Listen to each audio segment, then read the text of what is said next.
Hello, everyone, and welcome to another episode of the Optimistic Future podcast. I am your host, Bryan Rade, and today I'm going to expand on some of the concepts and thoughts that I talked about in the last episode. The last episode, which is called, wrote it down here, brainstorming solutions to fix the problems of the world.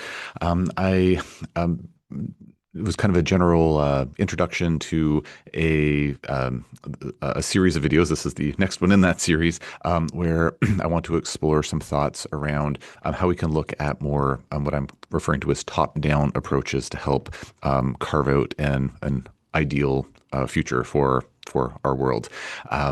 In the most of the episodes, all of the episodes on the Optimistic Future podcast leading up to this point have been looking more at bottom-up solutions, simple day-to-day things that we can all do to, just make a little difference. And if many of us make a little difference day after day, then it can equate to a very large difference. And so looking at some of those simple solutions or fairly easy to implement day-to-day solutions in our lives, which I still think is a very, very important thing for us to be doing. But I, again, wanted, as I said in the last video, last episode, wanted to start exploring some of these more top-down ideas. Without just rehashing that entire video in way of explanation, please, if you're interested in this, please cross-reference that video, and I talk about it for a good 30 to 40 minutes. So that's the backdrop there. So what I want to talk about in the video today, I was really kind of hemming and hawing over what to talk about because there are so many subcomponents of this topic. And what I thought would be useful would be to kind of start from where we talk about talk about a model for an ideal optimistic future and what that might look like day to day, and then try to reverse engineer how we get there. This is not a unique strategy that people employ in different, problem solving scenarios. But I figured, you know what, why not try applying it to this one? Again, it's a lofty goal. It's a lofty topic, trying to figure out what would be the kind of ideal scenario for our world. But let's take a crack at it and just see. If nothing else, it'll be a fun thought experiment, and maybe some practical solutions or practical strategies will come out of it. I think there will be some usefulness that comes out of it. So there are, as I mentioned in the last episode, there are a number of different angles that I've been looking at, a number of different topics that kind of tie into what an optimal future would look like, what an optimal sort of setup for our world would look like on, an economic, societal, and environmental level. And so what I'm going to talk about today again is just very much like looking at what an end goal might look like, and then I'm going to sort of reference a few things that I will flesh out in future. I'm going to reference a few topics that I will flesh out in future episodes. So please just kind of bear with me. And again, I've been steeped in this for quite a while. So, but I'm going to break it down into subtopics and whatnot coming up. So please stay tuned for future episodes there and just bear with me today. So one of the things that has really been on my mind that is being talked about a fair bit, maybe not so much in sort of like more mainstream news outlets, but certainly being talked about in different circles, is how our society is going to be very likely changing in the not too distant future. Some are saying within the next couple of years. I'm recording this in September of 2025. Some folks are saying maybe within the next couple of years, certainly within the next 10 years. It's very likely that the world as we know it is going to change because of artificial intelligence and robotics. Now, I don't know that that's going to happen, but people that are experts in these fields and folks that are very good at forecasting what is going to happen in the future because they've been right along the way, it seems like we are going in that direction. And I think that talking about this topic is very important, and I think it very much ties into how we can conceptualize what our future might look like, and I think it could look very, very good, but that's anyways, part of what I want to talk about today. There's a very, very popular podcast that is exponentially more popular than my podcast, called Diary of a CEO. I'm sure many folks listening have probably heard of this podcast, and I've listened to a bunch of episodes, and can't remember the name of the guy who runs the podcast, but anyways, he's the CEO, and he has lots of great guests, and I really enjoy his the folks that he talks to. I don't listen to all the episodes, but anyways, he had someone on within the last month or so named, I'm not sure how to pronounce his name properly, but his first name is Mo, and then I think it's Gawdat, Gawdat. Mo is a former executive from Google, to my understanding, and they talked all about many things, but including how Mo predicts the future to look in over the next, say, I think he was saying maybe over the next 15 years or so, and how AI and humanoid robotics and other robotic advancements are very likely going to change the world as we know it. And one of the things I really appreciated about Mo is that, well, many people talk about how AI and robotics are going to really disrupt the human job market. The labor force is going to change. It'll be just completely different than it is now. Most folks just talk about how there's going to be big disruption and we're just going to have to figure it out as we go along, which of course we will. However, Mo talks about how he envisions that if we do things correctly as a human race, then it could lead to this, amazing future, utopian-like world where these AI and robotic advancements can make all of our lives a lot better. Of course, if we don't play our cards right, then he talks about how it could be like a Skynet, Terminator sort of scenario, and of course that would be awful. But I really appreciate him talking about how this could be really good for people, and I'm sure there are others that talk about this too. But he's one of the first voices that I have heard talk about how this could be really good for humanity and how we could really capitalize on this. I if you're interested in this topic, I certainly recommend that episode. There is a bit of there is some he talks about some scary stuff in there in terms of how things could potentially go wrong. So if you're not if you're wanting something lighthearted and like, oh, I just want to hear about all the flowers and sunshine, maybe don't watch that episode. But he does talk about how, best case scenario, worst case scenario, and anyways, I think it's a worthwhile listen. But just forewarned that it's not just all smiles and sunshine. So just for context, and I mentioned this in the last episode, there's a very big part of me that would really like AI and future advancements in robotics to just go away. There's a big part of me that just likes the way things are now. I like the way that there are lots of jobs for humans by and large. We can just do things for ourselves. Do we really need all of this? Yes, I'm using ChatGPT. I'm using Grok. I'm using these large language models, and they've been very helpful. And I can see how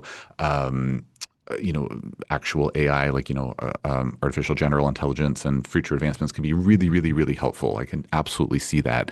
At the same time, I'm maybe I'm a bit, old school or dinosaur-like by saying this, but I like the way things are now, and part of me just doesn't really want to court that change. Part of me would like it to just go away because it's maybe sometimes better like the devil you know than the devil you don't. With that being said, as I also said in the previous episode, I also acknowledge that I am a very privileged person in the grand scheme of things. As much as I came from very humble beginnings, growing up with a single mother and we had no money and all of that, I've had lots of opportunities, which, I've worked very hard for them, but, been able to develop a successful, business and career, and have, 3 kids and a wonderful wife. And, my life is very, very good. And I certainly recognize that many people in the world have significant financial challenges, societal challenges, etc. So, I certainly do acknowledge that, it's easy for me to say, I like things to stay the same because my life is very, very good. But at the same, so anyways, I don't want to turn anybody off by thinking oh, geez, Bryan just, loves the robots and loves the AI and all that. It's I'm very much walking both sides of the line where it's oh, I don't like it, but then I'm also acknowledging, recognizing that this is a freight train that has left the station. It is running down the hill. It is probably not going to stop unless there are mass protest in the street. Everybody just unplugs from the internet. Everybody just says nope, we're just going, back to, agrarian society days. Like it's just this is going to happen. And so where it seems that the writing on the wall is that this is where we're going, then I think it's important to talk about and see like how can we, as individuals, work to and maybe as maybe well as individuals, but like maybe as anyways, how can we think about this? How can we influence the course of things? Because goodness knows if we leave things just in the hands of the corporations, the groups that are just quite frankly like beholden to their shareholders to make as much money as possible, it's probably not going to go well because that has not gone well up to this point. For most of us, the top 1% are doing just great, but those of us who are not in the top 1%, and certainly those of the folks out there who are in say the bottom 25%, like it hasn't gone well. So we want to. I think it's important to learn about this, talk about this, and I am heartened to see not just folks like Mo Gadat, but also other folks talking about how they want to they're working there are initiatives that are in place to try to guide this in such a way to keep access to and utility of AI like very much like open, like in the public domain, and in trying to keep it out of like trying to minimize the any trying to keep it out of the hands of like exclusive corporate control, government control, etc. So there are folks that are working on this, which is great, and I'm really keeping my ear to the ground about that. So getting more to with all that backdrop out of the way. So what Mo talked about in this interview on Diary of a CEO, and then what I've also thought about over and above that conversation is how might an ideal future look? So they're talking about how robots and AI are going to displace a great percentage of our workforce, such as we know it right now. Talking about like autonomous vehicles becoming ever more prevalent. If you're not aware of this, there are autonomous, like self-driving car pilot programs that have been launched in a number of U.S. states. They're expanding all the time. They're, I believe, starting to launch some initiatives in other countries. I think there's some pilot sites in Canada and I think Germany and some other, I believe China and other places in the world. And so as self-driving vehicles become more prevalent, then that's going to eventually translate into self-driving transport, like transport vehicles. Like long haul trucks and things like that, and so that's going to displace a lot of individuals because we do a lot of transportation around the world. So long haul, there'll be I assume like self-driving transport trucks and maybe boats eventually, and maybe airplanes eventually. And when I say maybe, I mean definitely. And of course, this will phase out over a certain period of time. But so far, it seems to be going quite well in terms of the self-driving cars seem to be like, I think something like 10 times safer than humans driving those cars. Because of course, some people, they're driving while they're really tired. They're driving when they're stressed. They've got their kids, complaining in the back. They're maybe inebriated, like where self-driving vehicles don't fall prey to any of that. So, like that's going to be a big, say, workplace or workforce disruption. AI, disrupting, supplanting the need for folks in like say graphic design and marketing and maybe accounting and just things that involve like humans like number banging into computers. It's like a lot of that is going to be displaced by AI and other and other industries like humanoid robots and things like that. And so if we look at that as like just again, please bear with me here, but if we just say take it as a given, just for the sake of this part of the conversation. If we take it as a given that there's going to be a significant part of the workforce disrupted, and I've heard numbers around like 80%, give or take. There are certain industries and certain fields where it seems like they'll probably be immune to AI and robotic disruption, at least for the long foreseeable future. They talk about how anyone that's involved in like what they call like the caring profession, so like nurses, doctors, although AI and robotics will probably certainly do some disruption in that regard, but like massage therapists, naturopathic doctors like me. So again, very, very fortunate in terms of where I'm at because I'm not worried about my future career, thankfully. So, chiropractors, like folks in the caring professions, like there's and also around elder care as well, like for folks in like, long-term care facilities and things like that. Like there's the anticipation that those industries will probably not be disrupted significantly, and that folks probably don't want, even if their humanoid robot like looks really nice, it's like, I just don't know if I really want you like massaging me. Like there'd probably be more reluctance to accept that. Or folks that are in industries that involve more like, just human experiences, like, going for hikes in the wilderness or like, campsites, different things like that. Like there will likely not be as much disruption because the prediction is that folks are going to still want that to be very much like a human exclusive sort of experience, not like, oh, I want like the robot to take me like, hiking through on the Machu Picchu trail or something like that. So there are certain industries that they're anticipating will probably not be disruption. And of course, well, maybe not of course, but it's, I think, presume that folks that are at, the top of their fields will probably not be disrupted, at least not in the, foreseeable future. So like, the very best lawyers out there, the best accountants, the best graphic design people, like someone's still going to need to, for at least for the time being, want to have a human at the top of the pecking order, the top of the pyramid, to direct the robots and the AI what to do. So it's anyways predicted that there's maybe going to be around like an 80% elimination of jobs that humans are doing right now, again over the next little while. And so what best case scenario, and this from my perspective, best case scenario, what might that look like for us in a good way?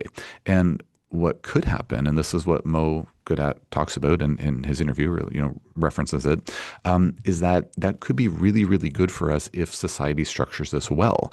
Because what it could look like is it could set things up so that we can have the optimal lives that we want because we have the AI and the robotics to do all the jobs that we don't want to do. So what that might look like, and this is again just speaking from my view of the world. Everyone's different, of course. So someone might hear what I'm about to say and say, like, that sounds terrible. But anyways, what I think is when I take a step back and think like, well, what would I really like to do every day? Like, what would I like my average day to look like? And bearing in mind that I really love my job. So I really love, treating patients, working with them as a naturopathic doctor. So I love doing it, and I've been doing it for 16 years, and I plan to do it until the day I die. I'm eventually going to, pare back my hours as I get, markedly older. I'm in my mid 40s now. But I love doing what I do. But what I would say for like kind of an ideal day for me is that I would love to have time to, be able to exercise on a daily basis, which I do, but I have to like fit it in while my kids are running around and, cramming it in there, like, squeeze in, exercise where I can. So I'd like to have time to exercise. I'd like to have time to play sports. I'd like to have time to go out for a walk, go out in nature, just spend some time outside. There are days that I don't spend any time outside except between my car and my office and my car and my house, and that's it. I would like to have time to just, relax, have some, thinking time, some mindfulness time on a daily basis. I would like to have some time where I can just have some one-on-one time with my wife. I'd like to have time where I could have one-on-one time with each of my kids. Have time where I can spend time with all my kids and my wife together. Just have some family time. Have some time to chat with a friend. Maybe do something with one of my friends, which we fit in like maybe once every 3 months because I have 3 kids and too many patients, and it's just a very busy life. I would like to see some patients, so I'd like to do some work where I'm, helping people. I'd like to have more time to research and create content for this podcast. I'd like to have more time to create content and research for my other podcast, which is called the Overcoming Chronic Illness podcast, which relates more to my naturopathic practice, of course. Man, what else would I like to do? Many other things. More time to like, give my mom a call more than, the couple of times a week that I do right now. Give my dad a call more than the couple of times a week that I do right now. Talk to my sister. Like there are lots of things that I would like to do. And man, oh man, like as I'm going through the list, I'm like, that's not an exhaustive list. I have some time to like maybe tidy up, the house a little bit more and help my wife out a little bit more there. She stays home with the kids. So long and short of it is like, I would really like to fit like lots and lots of things into my day. The reality of it is that, I'm spending like on average at least 8 hours a day with work. And so, and again, I love it, but it really supplants the time that I would otherwise be able to spend doing all those other things. And so if there was a future scenario where we have, AI and robots that are doing a lot of other jobs. So meaning that like say there's a transport truck driver who's like, yeah, I don't mind driving transport truck. Like I enjoy it, but like, man, I always kind of wanted to be a naturopathic doctor. And so that person's like, oh, I don't have a job anymore. Like I'm not driving truck, so I'm going to go study and become a naturopathic doctor. And so now there's another naturopathic doctor that could sit, and this is a very simplistic, odd scenario, but now there's another one. And so like now instead of me needing to work, say 8 hours a day, then now I'm working 4 hours a day because me and, Bob, the long haul truck driver, Dr. Bob, now we split the workload. But then maybe that accountant that, no longer has a job because they're not the best accountant in the world, they're just a mediocre accountant. Maybe that person's like, you know what? I've actually always had a passion for naturopathic medicine, just never went that road or whatnot.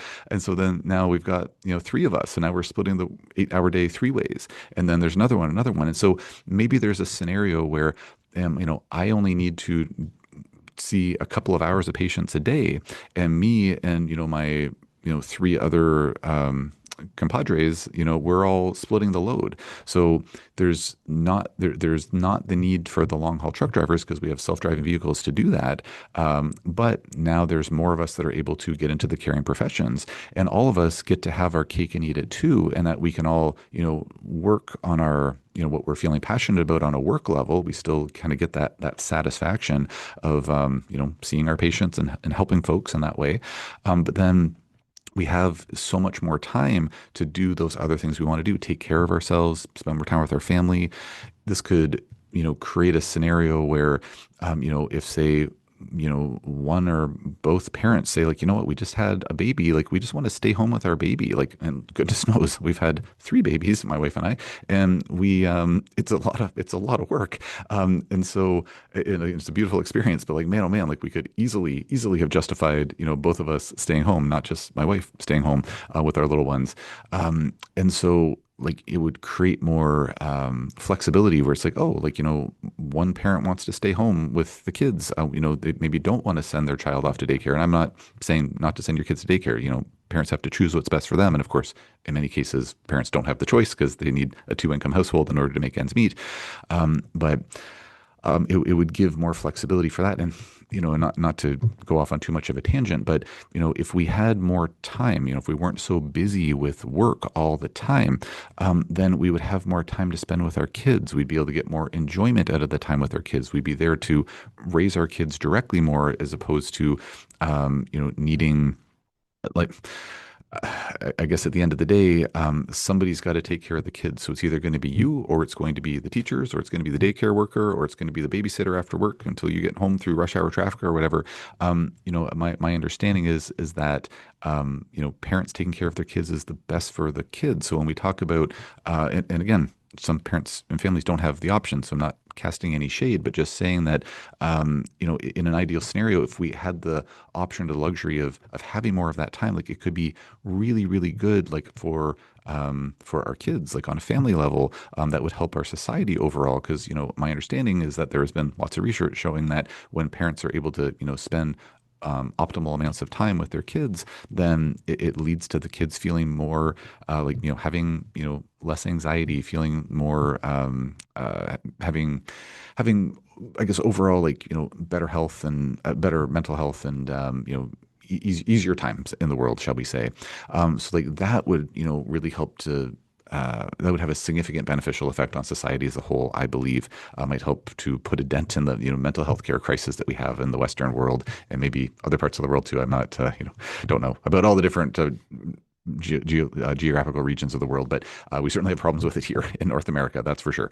And so it what the picture I'm trying to paint here is that being able to outsource a lot of jobs to robots and AI could be really, really helpful and create an amazing opportunity for our species. And could really help us to focus more on the things that matter the most. Because, don't get me wrong, if somebody like really loves, I don't know, working at a desk job and doing whatever paperwork they're doing for the big corporation that they work for, and like if they get a lot of like joy and fulfillment out of that, then amazing. Like that's wonderful. But if we take a step back and just kind of ask ourselves, like what is the purpose of us being here? Like what is the purpose of us, what is the meaning of life? Oh boy, we're getting really heavy here in this episode, but like, what is the meaning of life?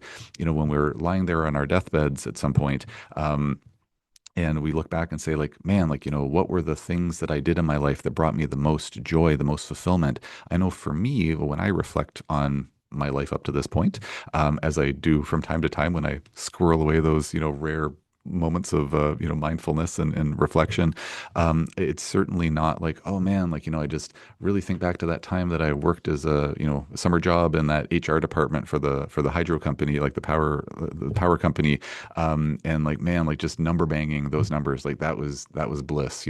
That's really what it's all about. It's like, no, the things that I think back about, of course, are like the special times that I've spent with my loved ones, with family, with friends, thinking about like the um, moments in my practice when patients are, feeling so much better, when they say things like, like, oh my gosh, like you really changed my life. Um, these are the things that like, mountain hikes that I've done, in different parts of the world, and just seeing those like amazing, landscapes. These are the things that we really care the most about. These are those like really important moments. And like, man, oh man, imagine if we could like, 5x or 10x those experiences in our lives. How amazing would that be? And if we had more time where we were able to focus on those things that we like to do, if we had more time where we could focus on our health, eating a healthier diet, like goodness knows if people weren't so busy, if they weren't running the rat race, again, stereotyping here, but a lot of folks are, it's like, okay, we're going to have time to like cook as a family. We're going to be able to make healthier food. It's like, oh, we don't need to like, just, oh my gosh, I'm just going to like go get some fast food. And like, it's like, oh, we just don't have time. And of course, when you're feeling exhausted, like, or if you're feeling like, oh man, life's so busy. It's like, oh, it's that easy dopamine hit of like, yeah, I'm just going to go get that like, greasy, burger and fries. And like, then of course you never feel better afterwards. You always feel worse, but you get that short term, pleasure or whatever. Anyways, there'd just be, in my opinion, a snowball effect where we could focus more on like, the things that matter the most, focus more on our families, have more time. So, AI and robotics could do that. Now, of course, the obvious devil's advocate here is that, like, well, how do we get that going? And is there any way on this green earth that the large corporations, the people that are just, their mandate is to make as much money as humanly possible for themselves and their shareholders, how is this ever going to happen? And these are good questions. So, and these are topics that we will get into in future episodes because I'm winding down on this time. I have to get to a patient soon, so I'm going to stop talking pretty soon. But I just wanted to. This episode, I really wanted to just kind of paint that picture of like how this trend, that this seemingly inevitable fate that we are hurtling towards, how it could potentially be really, really good. And this is the Optimistic Future podcast. So quite frankly, like, my mandate to my shareholders, of which I have none, of course, because this is not a corporation, but my mandate to my viewers is that we're always going to talk about the optimistic future that could be present, that we can work towards. Goodness knows I cannot predict the future, and goodness knows we may be hurtling towards a Skynet, Terminator type scenario. I really, really hope that we're not. But I know that as long as there is breath in my lungs, I am going to work towards striving towards the optimal future, or the good future, the happy future, our lives are so much better future, as much as I'm able to. So I'd be very, very curious to hear folks' thoughts about this. If you want to post, if you're watching this on YouTube and want to post a comment in the comment section, please consider doing that. You can also go to our website, optimisticfuturepodcast.com, and there's a web form on there, so you can email, and I get those emails directly. So let me know what you think about this, if you have any thoughts. Also, if there are thoughts that you have about future directions, for how I can sort of guide this conversation, kind of what you're interested in, or things you've heard about, if you're like, oh, there's this really great interview with so-and-so, and like it's really in line with what you're talking about, or there's a complete counter view to what you're saying, please consider emailing me about that or posting it in the comment section. This is, I think, just really important stuff to think about. And if this topic is something that you're finding to be interesting and you know someone that might also enjoy hearing about this, and again, I'm going to flesh this out in future episodes more so, please consider just letting a friend know about, or someone that know about this podcast, just to help grow the viewership a bit. I would appreciate it. I'm going to leave it there for now, and please stay tuned for the next episode.